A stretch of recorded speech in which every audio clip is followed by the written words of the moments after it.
I am greatly honored to host you this morning as we jointly work to advance relations between Kenya and the brotherly and sisterly nations that you ably represent. Thank you for honoring my invitation.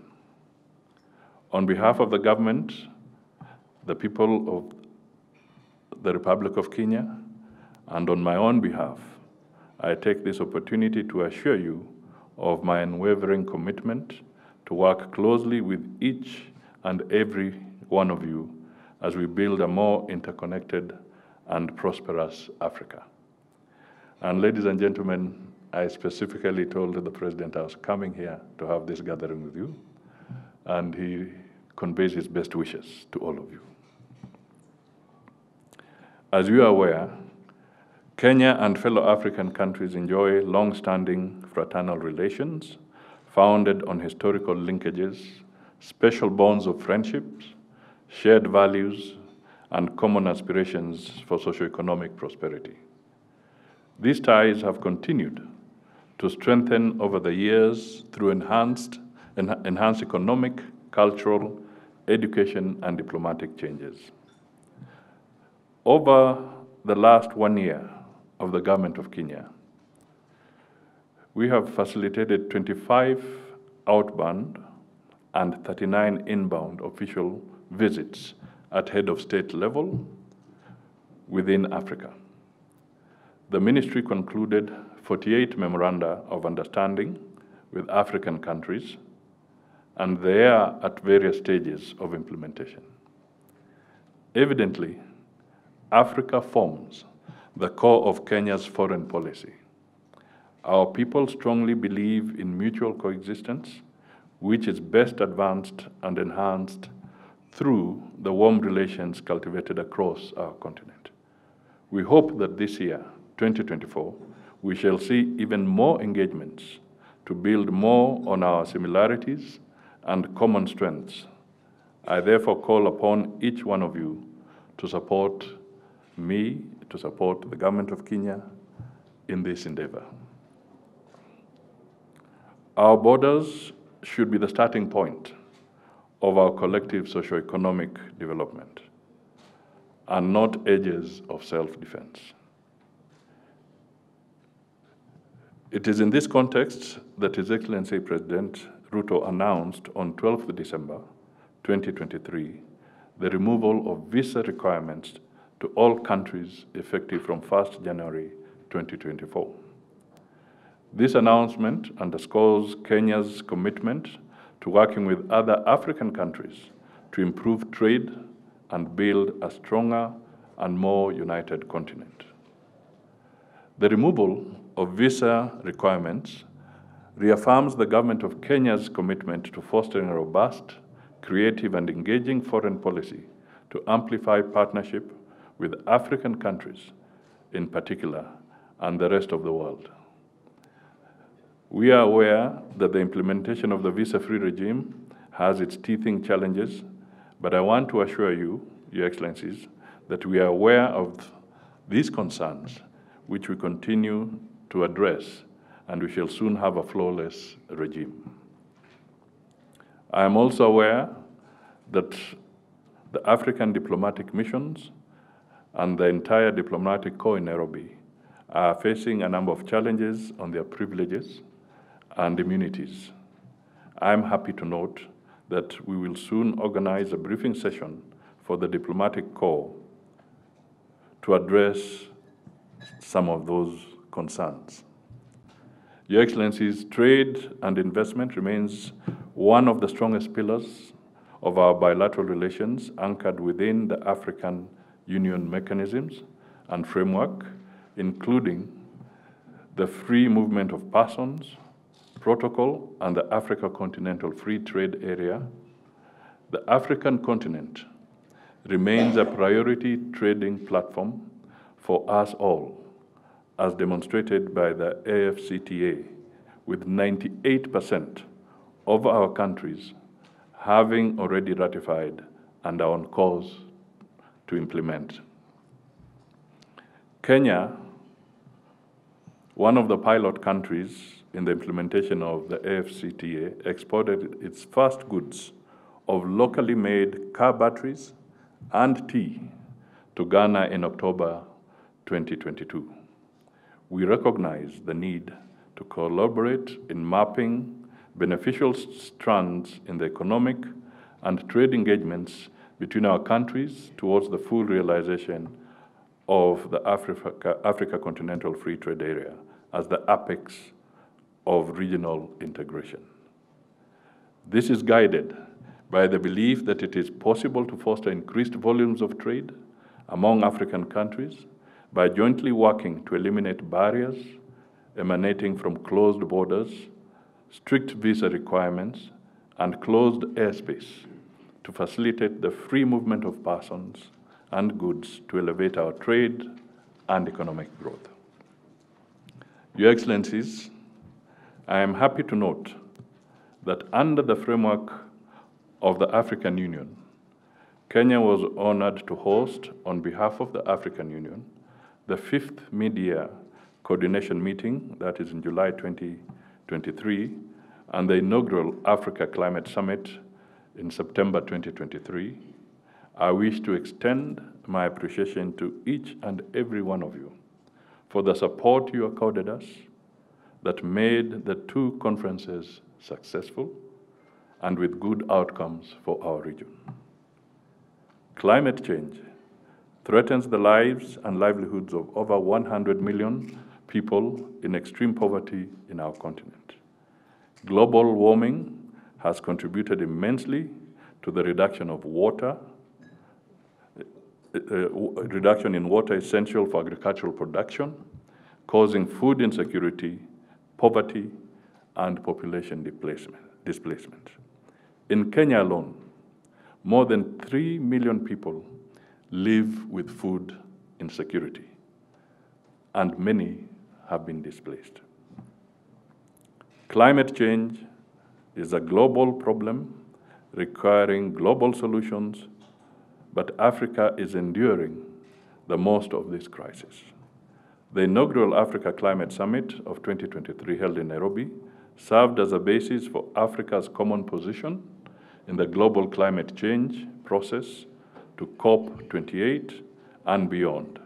Subsequently, both the Nairobi Declaration of 2023 and COP28 laid ground for a swift, just, and equitable transition underpinned by deep emissions, cut, and scaled-up climate finance.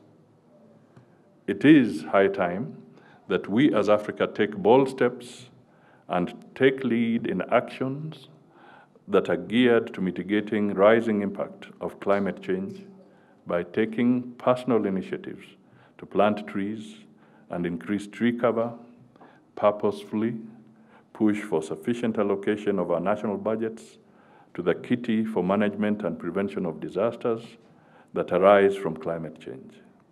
As we are aware, the government of Kenya is committed to planting trees, more than 15 billion trees by 2032. I salute you, the African Diplomatic Corps, who participated on the National Tree Planting Day on 13th November 2023. We have an obligation to safeguard our continent for our future generation, and the time to do so is now. The evolving global peace and security problems have compounded the challenges of our time in Africa. Statistically, as of 2023, over 37 million people had been forcefully displaced in Africa. 6 countries accounted for 64% of the forced displacements on the continent, and as at September 2023, 121 million people are facing severe acute food security in selected countries in Africa. In the period between February 2019 and February 2024, conflict fatalities from selected African countries reached 208,000. 4 of the top 10 countries facing severe acute food insecurity are in the Horn of Africa. The statistics in West and Central Africa are also daunting. The number of schools closed in these regions reached over 13,250 schools, impacting an estimated 2.5 million children. And roughly around June 2023 alone, that period alone, there were about 7,800 primary schools that were closed, either destroyed, or they had become military centers, or they had become rescue centers. And again, almost 1.4 million children in the Sahel region in particular were out of school. We don't know when they will get back to school. The Israel-Gaza conflict and the war in Ukraine are garnering more attention than the conflicts in the Africa continent.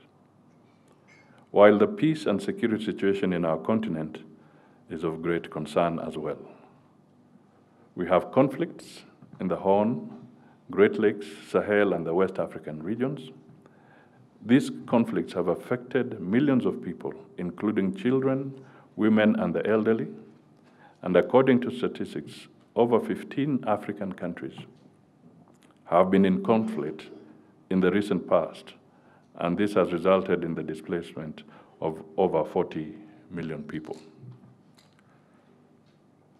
Your Excellencies, how can leaders of this great continent of Africa reconcile the world's spotlight on the distant conflicts with the stark reality that our own people suffer in silence?